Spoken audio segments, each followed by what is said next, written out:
Hello, everyone. Thank you for having me. It's a great pleasure to be with you today. And before we start, though, I would like to ask you a question. How many of you have received anything for review recently that's obviously AI generated? Yeah, I thought that most of you will be positive about this. And here's the interesting part. We now can do more than ever before, faster than ever before. And yet, we are still struggling. And what we do, we as humans, when we struggle, we come up with excuses. And here are some of the most common excuses I've seen in my professional life, but also everywhere. And the truth is, we've been living with them for years. But my personal favorite one is this. We have always done it this way. And this is the thing I would like to challenge today. Because in this fast-changing environment we are all living in, probably the biggest risk is to do the things the way we have always done them before. And if we want to stay relevant, we don't only have to accept the change.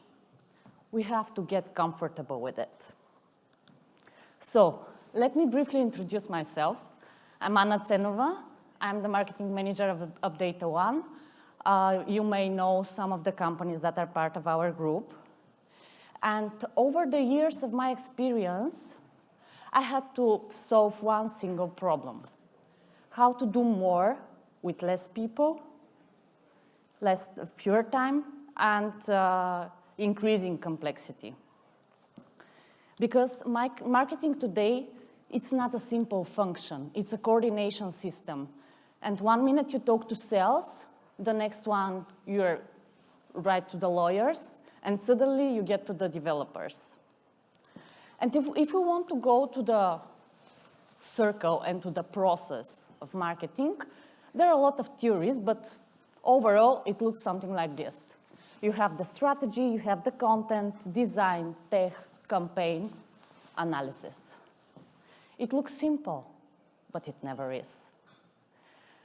Because you do the campaign, you launch it, you do everything, you analyze the results, only to go back to the beginning, because in marketing, nothing works perfectly the first time. And now I would like to bring you back to 2015 with something like a time machine here.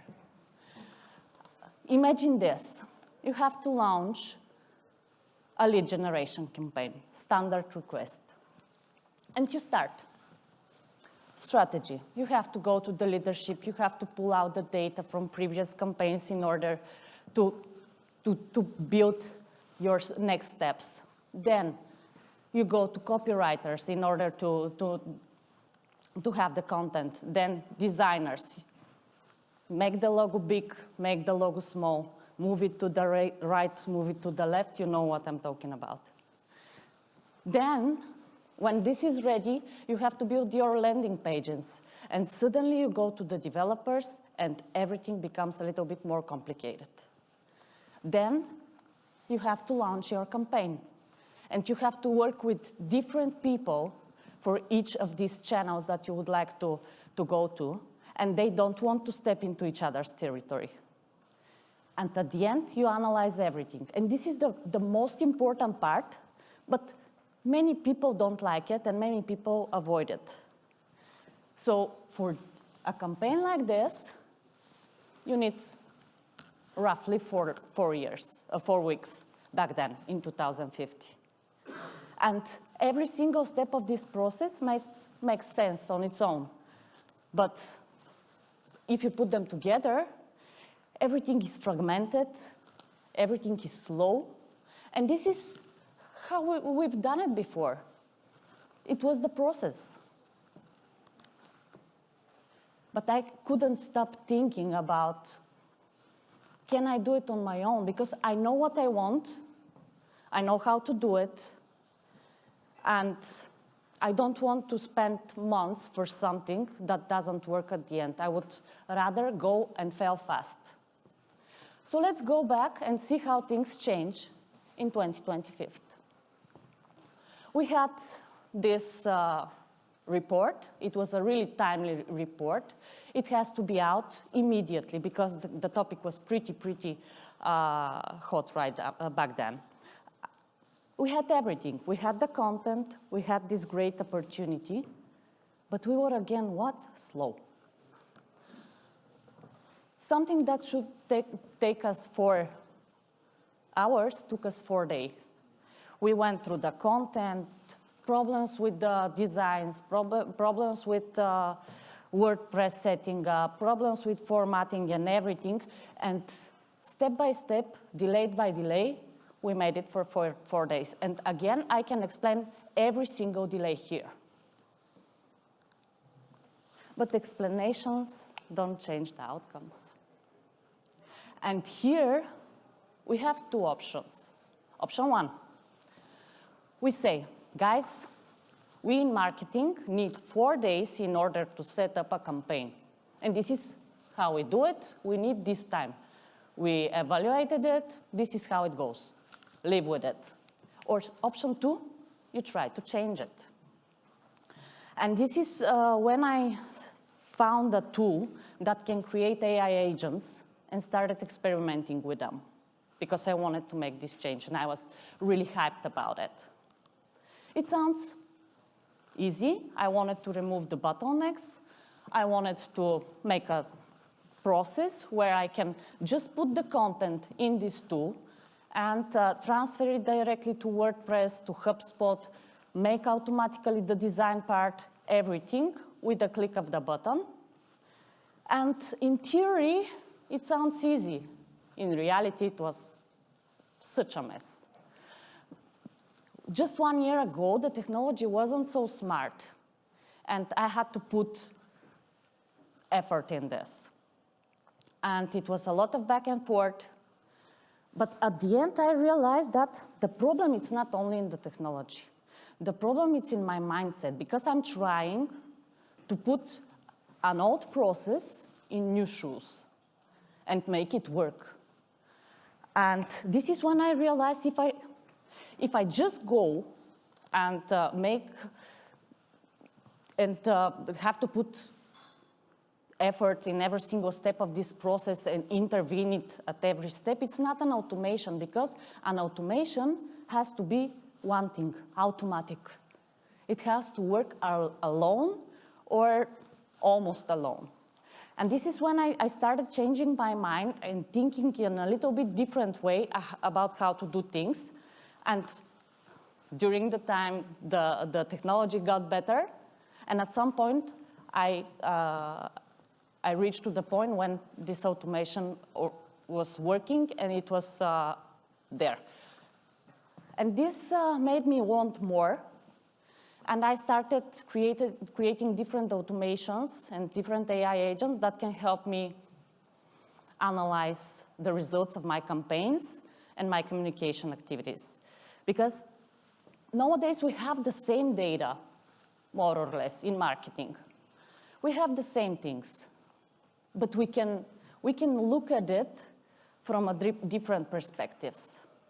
And we can have different angles of it. These are some screenshots that I took from my tools, but there are a lot more there. And today we're not talking so much about volume anymore. We are talking about influence.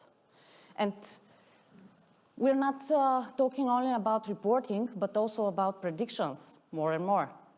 Even though we have to know that predictions, actually, are based on historical data. And historical data is based on human behavior. And humans have this ability to surprise us. So we have to keep this in mind.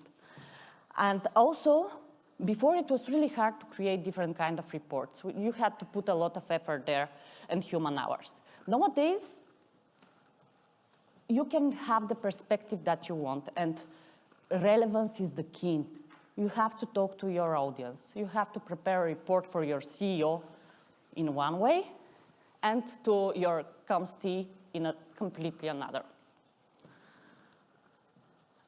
And just when you think that you know everything, you know how to play the game changes its rules.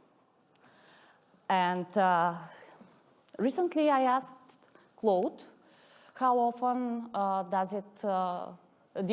how often it made new updates in the past year, and the answer is every 2 or 3 weeks. Every 2 or 3 weeks, something changes just in this platform. And I have an example here. 2 months ago, I was a panelist in a panel discussion about AI and marketing as well, again, and the moderator asked me, what is this one thing that you still can't do with AI? And I said, video. I can't make video with AI. It's not possible at the moment. The guy next to me said, give it 6 months to 1 year, something like this, and we'll have it. No, next week.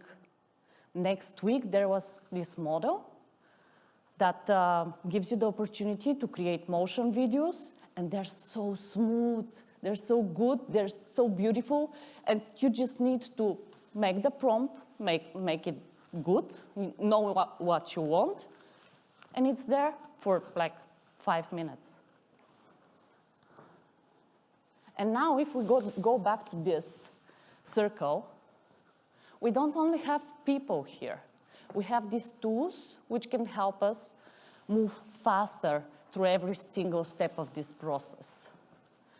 And we have to use them because this is the new way of working.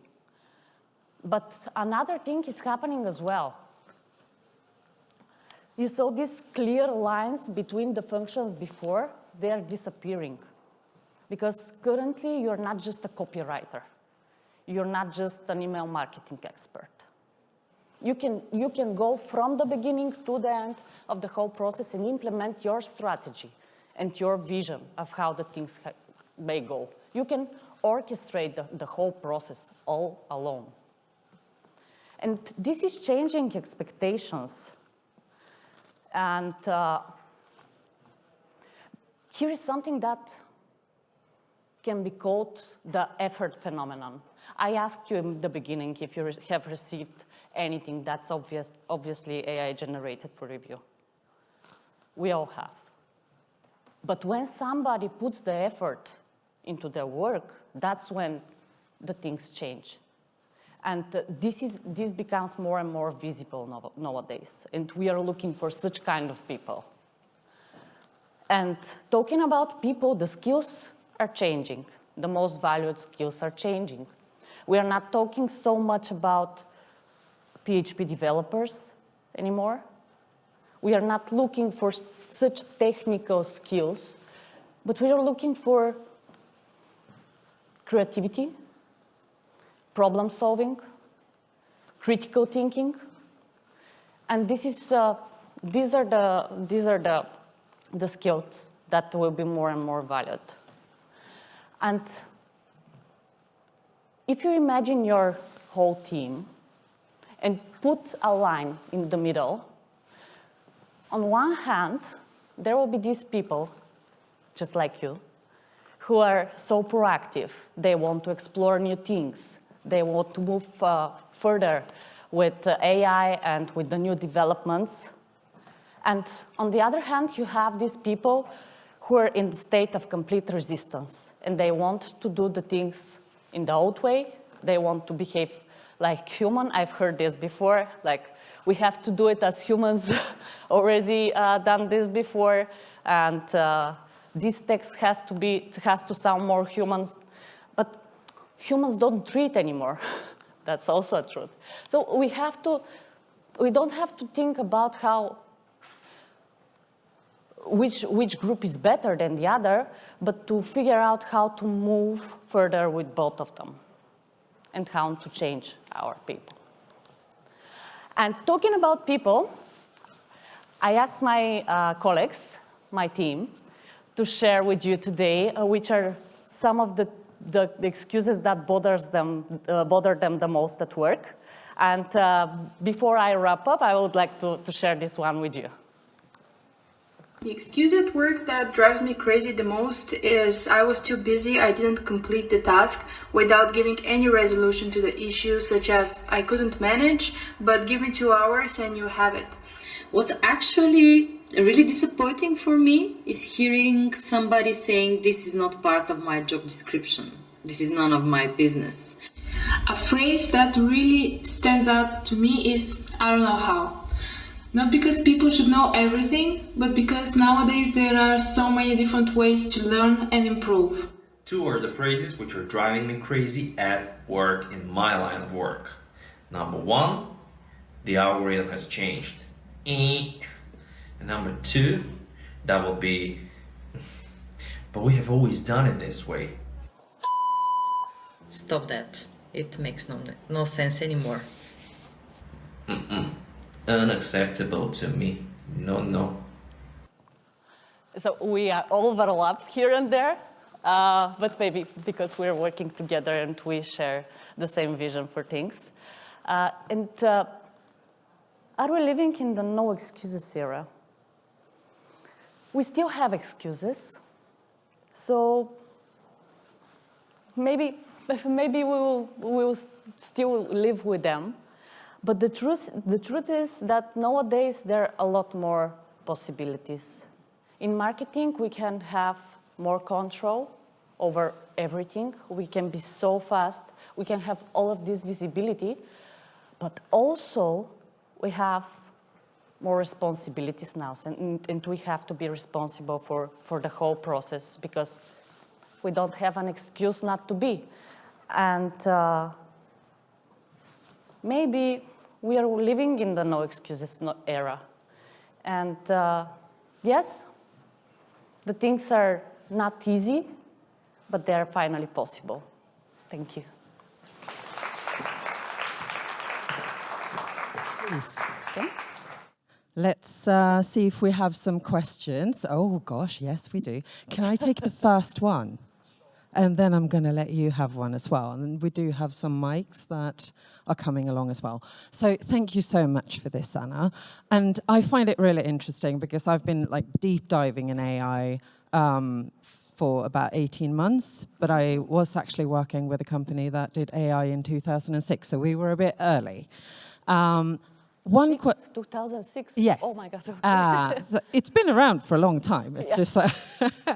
So, but I have a question for you, because I love the way you had that wheel with all the technology and then the roles, sort of the lines disappearing, and also overlapping quite a lot of different skills.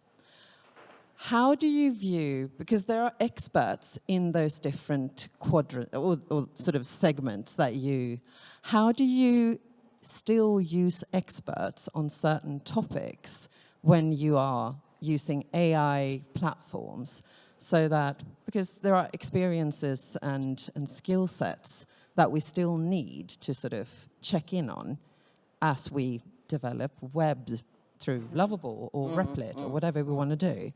How do you think about that? You know, like making use of experts along the way. So, do you have a few things? Yeah. No. I think I have. You've got your mic on. I think people can hear me. So, one thing is that we need the context, and people are those who bring the context into our work. Like Claude wouldn't do anything if I don't go and tell it to do it. The same with ChatGPT, or if I don't put there the process, it will not happen. And I believe people's expertise is really critical, but people have to be eager to change. Yeah. Because yes, your skills are important today, but you don't know if they will be tomorrow. And you have to be ready to be comfortable and to love the change, to love the whole journey in order to be successful. And I'm sure there is place for everybody, but we have to be so proactive. Like we can't sleep. Yeah, for sure. Now, did we have a mic? We have a question here. Hi, Anna. I just want to pick up on your 2015 versus now and the circles, where obviously you had different functional areas that were assisting with things. And now in your example, the marketing team has tools that are assisting with things that those functional areas do. What are you doing and what responsibility do you feel as a leader to upskill your team across those tools? Because previously, you're right, we could just pass it to a developer and they do the coding bit. Now, as marketers, we have to do it ourselves and we have to learn how to use the tool that does it. So what are you doing in terms of how you're training and upskilling your team? I think it's really important here to make your team comfortable taking the responsibility. Because you cannot go through the horse circle if you ask what to do at every single step or where there is an obstacle in front of you. Currently, I'm here in Dublin, and there is still work for these people, don't get me wrong.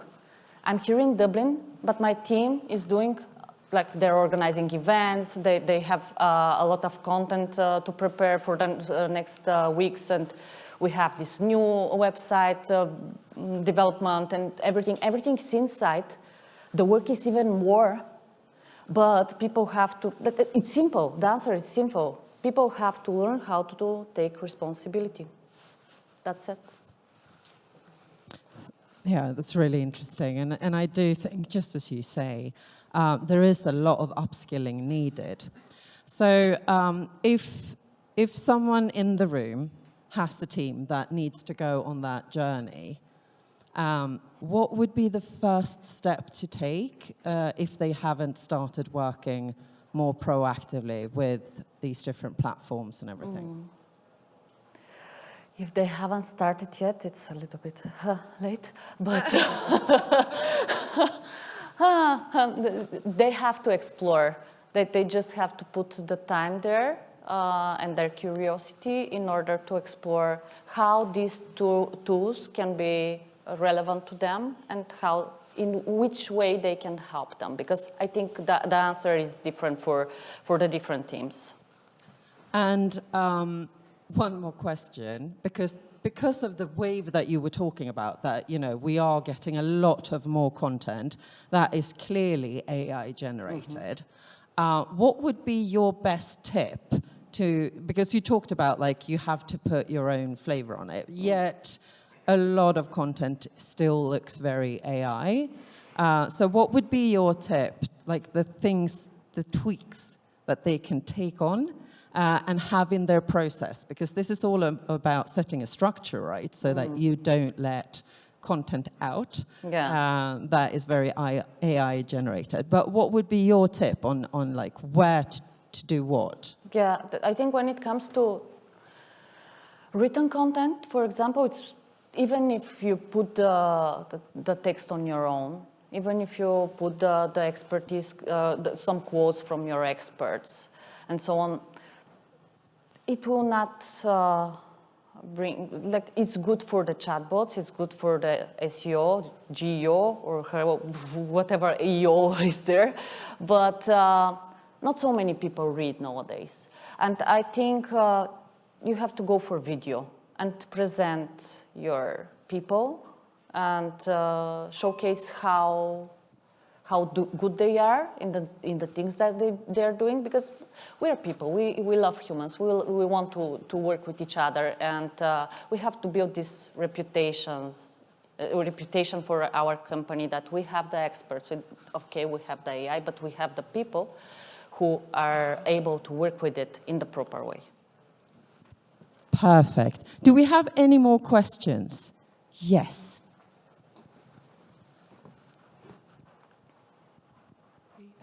Anna, we certainly heard in the previous presentation that from a communications and PR perspective, trust and credibility are important. Are they important in a marketing perspective? And if not, what's the real challenge in terms of AI and marketing that we have to be aware of? Trust and credibility is important everywhere, I think. For sure, in the marketing departments as well, but in each and every single department, like around the company. But what is more important, the most important thing, I believe, for marketing is, again, critical thinking and creativity. Because now we have the tools. We have the tools. We can have all of this content up for minutes. We can have landing pages. But if you don't go and check, if you don't be this internal critic of the whole process, maybe something will be lame. Like, it's not okay. I think that we have to be more creative, because now only our imagination is what can stop us. And hopefully that critical thinking does build the trust as well. Yeah. Thank you, Anna, Thank for you coming so here much. today. Thank you so much.